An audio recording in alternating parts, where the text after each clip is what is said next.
नमस्कार, मैं रिया और आप देख रहे हैं डॉक्टर साहिब। आज हम जानेंगे साइनोसाइटिस क्या है। उससे पहले हम जानते हैं कि साइनस क्या होता है, साइनस के बारे में जानते हैं। और इस विषय में बात करने के लिए हमारे साथ मौजूद है बिहार की जानी मानी ईएनटी स्पेशलिस्ट में से एक डॉक्टर रश्मि प्रसाद। ये पारस एचएमआरआई में कंसल्टेंट है, साथ ही हेड एंड नेक सर्जन भी है।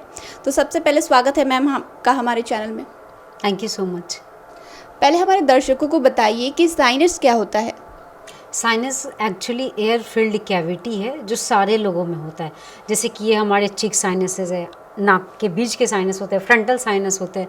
तो ये हमारी एयर फिल्ड कैविटी है जिससे हमारा फेस लाइट रहता है। तो बहुत सारे पेशेंट्स आके मेरे जो बोलते हैं मैडम मुझे साइनस हो गया। एक्चुअली साइनस सब लोगों को होता है।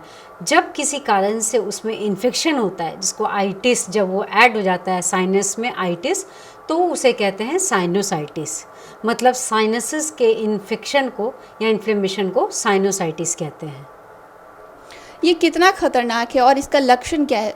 हाँ, जब पेशेंट्स हमारे पास आते हैं और वो पेशेंट बोलते हैं कि मैडम मुझे सर साइनोसाइटिस हो गया है, तो जब किसी पेशेंट को साइनोसाइटिस होता है तो सबसे इम्पॉर्टेंट उसके ये लक्षण होते हैं कि पेशेंट को भारीपन लगेगा। जैसे कि मैंने आपको कहा है कि sinuses are air filled cavity और उसमें हवा भरी रहती है। जब किसी कारण से उसमें इन्फेक्शन होगा और किसी तरह के सिक्रीशंस जमा होने लगेंगे तो आपको चेहरे पे भारीपन लगेगा। बहुत सारे पेशेंट बोलते हैं मैडम मुझे सर में दर्द है, नाक जाम में है, तो वो सब साइनोसाइटिस के लक्षण नहीं है। साइनोसाइटिस के पेशेंट बेसिकली चेहरे के भारीपन को ज़्यादा महसूस करेंगे जब उनके साइनस में इन्फेक्शन या सिक्रीशंस कलेक्ट होगा और उन्हें इंटरमिटेंट हेडेक होता है। तो वैसे पेशेंट्स तो फिर हम लोग उस अनुसार पेशेंट का इलाज करते हैं। क्या इसकी वजह से सर वगैरह में दर्द भी हो सकता है? हाँ, इसकी वजह से सर में दर्द होता है, बट वो आपका फर्स्ट कंप्लेन पेशेंट का नहीं रहेगा कि मुझे हेडेक है। अगर कोई पेशेंट हेडेक कंप्लेंट करेगा तो उसके लिए पहले मैं माइग्रेन या दूसरे डायग्नोसिस के साइड जाऊंगी। बट जब कोई पेशेंट बोलेगा मैडम मुझे चेहरा बहुत भारीपन लगता है, जब सामने की तरफ झुकते हैं तो बहुत भारीपन लगता है, सर भारी भारी लगता है, और ये भारीपन जब सामने की तरफ झुकने में ज़्यादा बढ़ जाता है, तो ये कंप्लेन जनरली साइनोसाइटिस के पेशेंट्स ज़्यादा करते हैं। अगर किसी को साइनोसाइटिस है और पॉलिप्स ज़्यादा बनने लग रहे हों तो क्या वो दवाइयों से ठीक हो सकता है या उसके लिए ऑपरेशन करना होगा?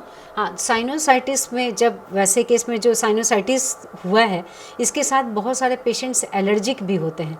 तो ये जो जब आपने पॉलिप्स की बात की, पॉलिप्स एक्चुअली क्या होते हैं, ये जो पेशेंट एलर्जिक होते हैं, एलर्जी के कारण जो हमारे साइनस और नाक के जो म्यूकोजल लेयर हैं, मतलब कि नाक के अंदर की स्किन की लेयर अगर लेमैन में बोला जाए तो उसके वो बॉगी हो जाते हैं, मतलब वो उसमें वाटर भर जाते हैं और वो बाहर ऐसे फूले फूले हो जाते हैं, जिसको पॉलिप्स कहते हैं।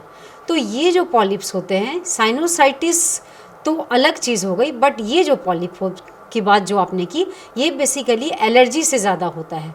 तो ये जो पॉलिप्स की जो ट्रीटमेंट होती है, तो पॉलिप्स में पेशेंट, अभी जब पॉलिप्स की जब आपने बात की, तो पॉलिप्स में पेशेंट का कंप्लेन होगा कि उनका नाक जाम रहता है, उनके नाक से हमेशा पानी गिरते रहता है, उन्हें सांस लेने में बहुत तकलीफ रहती है। जब वो रात में सोने जाते हैं तो उनकी समस्या और ज़्यादा बढ़ जाती है, क्योंकि नॉर्मल जो समस्या जो नाक जो सिक्रीशंस वगैरह आते हैं या नाक जाम या ज़ुकाम होता है, वैसे पेशेंट्स को रात में प्रॉब्लम और ज़्यादा बढ़ जाती है।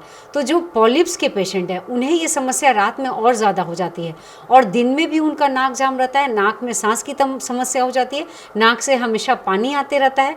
तो ये पॉलिप्स की जो समस्या है उसके लिए हम लोग कुछ नेज़ल स्टेरॉइड्स देते हैं, कुछ स्टेरॉइड्स के टैबलेट्स लेते हैं। बट जब ये समस्या बहुत ही पुरानी हो जाती है तो वैसे केस में फिर सर्जरी की सजेशन दी जाती है। तो फिलहाल के लिए इतना ही। डॉक्टर साहिबा ने जो आपको बातें बताई हैं, उम्मीद है आपने समझ लिया होगा। हमारे चैनल को सब्सक्राइब करें, फेसबुक पेज को लाइक करें। वीडियो देखने के लिए आपका धन्यवाद।